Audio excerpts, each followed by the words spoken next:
Le soir du 12 août 2000, la mer de Baran était calme, mais l'atmosphère était lourde de tensions alors que la flotte russe menait un vaste exercice naval. Au milieu des navires et des sous-marins, le Koursk, symbole de puissance et de technologie avancée, se tenait prêt à démontrer sa grandeur. Ce sous-marin à propulsion nucléaire, long de 154 mètres et équipé des systèmes d'armement les plus sophistiqués, était une fierté pour la marine russe. Rien ne laissait présager le drame qui allait se dérouler. À une heure indéterminée mais fatidique, une première explosion déchira le silence. Celle-ci survint dans le compartiment numéro 4, là où étaient stockées les torpilles.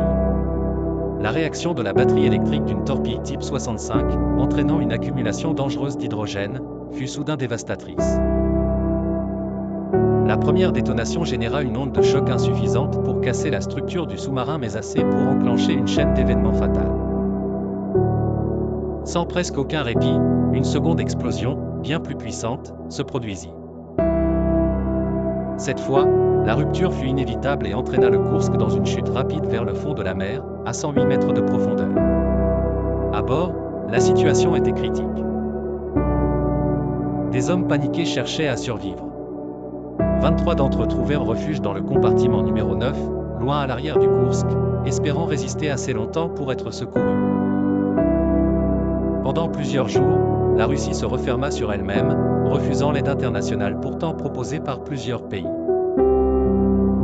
L'attente était insupportable, tandis que les signaux de vie provenant de l'épave s'affaiblissaient.